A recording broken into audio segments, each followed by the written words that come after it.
before the world was mapped by latitude and longitude, when the edge of the known world was a ragged tear in the map, sailors told stories of the narrow strait. It was a place where the sea itself seemed to conspire against humanity, a passage where the price of survival was higher than any cargo. We have simplified this terror into an idioma, a choice between two evilsa, but to the ancients, it was not a metaphor. It was a geometry of death, a hydraulic nightmare where the ocean opened its mouth to swallow the future. We sail now to the treacherous waters of the Ionian Sea, into the twilight of the heroic age. This is the domain of ancient Greece, a world of capricious gods where the sea was not a barrier, but a living Intitia, a realm ruled by Poseidon, the earth shaker. The Mediterranean was a theater of divine wrath, and nowhere was that wrath more concentrated than in the Strait of Messina. Here, the currents are chaotic, the whirlpools spin with enough force to drown a fleet, and the rocky cliffs are stained white with the excrement of monstrous birds. It is here, between the toe of Italy and the tip of Sicily, that two abominations wait in eternal hunger. Enter Odysseus, the sacker of cities, the man of many turns. He has survived the wrath of the Cyclops, the betrayal of his men, and the silence of the underworld. He is sailing home to Ithaca, trying to outrun the ghosts of his past. But the goddess Circe, the enchantress who turns men into swine, has warned him. He is approaching the strait. On one side, the air itself is black with grief. Here lives Scylla. Scylla was not always a nightmare. In the oldest whispers of the myth, she was a beautiful sea nymph, beloved by the sea god Glaucus. But love in the Greek cosmos is a dangerous thing. The sorceress Circe, jealous of the nympha's beauty, poisoned the water where Scylla bathed. The poison did not kill her, it unraveled her. From her waist down, her form dissolved into a writhing mass of serpentine tails. From her flanks, 6 heads sprouted, necks like scaled pythons, each head bearing a triple row of serrated teeth, dripping with the black ichor of the damned. She does not hunt. She waits. Deep within her shadowy cavern, she is silent, a coiled spring of malice, snapping out to pluck men from their ships like dolphins breaching the water. On the opposite side of the strait lies Charybdis. She is the raw, unthinking power of the sea. Some say she was a daughter of Gaia, swollen with pride, who stole the cattle of Heracles and was struck down by Zeus, a thunderbolt. Cast into the ocean, she did not die. She transformed. Her mouth became the drain of the ocean. 3 times a day, she inhales. The waters of the strait rush into her maw in a deafening vortex, swallowing ships, whales, and debris alike.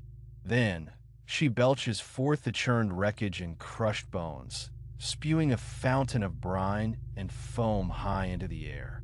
Odysseus steers his black ship into the shadow of the cliffs.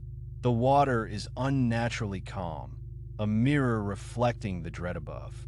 He chooses the path of the lesser horror, steering closer to Scylla's lair to avoid the certain doom of Charybdis gulp.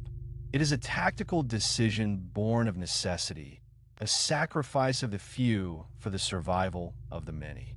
The silence is shattered not by a roar, but by a sound like rocks grinding together. Odysseus orders his men to row with all the fury of their hearts, but it is too late.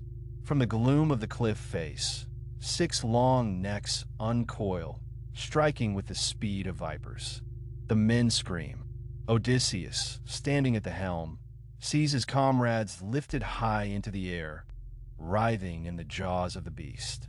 He sees their faces, hears their cries for help as they are dragged into the cavern to be devoured alive. There is no heroism here, only slaughter. 6 men are gone in the blink of an eye, as quickly as fish snatched from a line. Odysseus does not fight. He cannot. He forces himself to look away, to drive the ship through the bloody spray, past the reef, into the open sea. He survives, but the scar of that choice remains etched in his memory. The meaning of this myth runs deeper than the thrill of the monster attack. To the ancient Greek, the sea was the ultimate manifestation of the uncertain. It represents the narrow margin between safety and destruction that defines human existence. Scylla and Charybdis are not just monsters. They're the dual nature of catastrophe. Scylla is the specific, targeted tragedia, the accident, the betrayal, the arrow that strikes from the shadows. Charybdis is the overwhelming, impersonal disaster of the war, the plague, the flood that swallows whole societies without malice, simply by being. The Greeks understood that sometimes there is no safe path. To navigate the strait is to accept that you cannot conquer the chaos of the universe. Only choose which part of it you are willing to endure. It is a lesson in stoic pragmatism. Odysseus does not stop to fight for the dead. He accepts the terrible price of the passage to ensure the future of his mission. It is the cold calculus of leadership and survival. We feel the spray of these ancient waters in our modern lives. We have kept these names alive for 3,000 years. When Jason and the Argonauts sailed through these same straits, they were guided by the goddess Hera, who held back the monsters, showing that sometimes divine intervention is the only true salvation. But for us mortals, the idiom remains: between a rock and a hard place, between the devil and the deep blue sea. We use these phrases when we're trapped between two debts, two difficult choices, two inevitable outcomes. We are all Odysseus at the helm, watching the horizon, praying the currents hold. The geographers and skeptics of the ancient world, like Aristotle, tried to rationalize the monsters. They claimed Charybdis was merely a whirlpool, and Scylla a reef where seals sunned themselves mistaken for beasts by superstitious sailors. Perhaps they were right, but does mapping the monster kill the myth? Even today, the Strait of Messina is a treacherous body of water, a convergence of tides that can still turn a calm day into a maritime nightmare. The science of the whirlpool does not make the drowning any less final. Ultimately, the story of Scylla and Charybdis asks us a haunting question. What do you do when you are trapped between the thing that will bite you and the thing that will swallow you whole?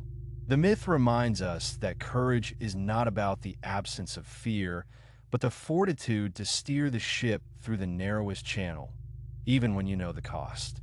It echoes the eternal human struggle against the fates that buffet us, telling us that sometimes the only way forward is to row through the shadows, mourning the lost and sailing on.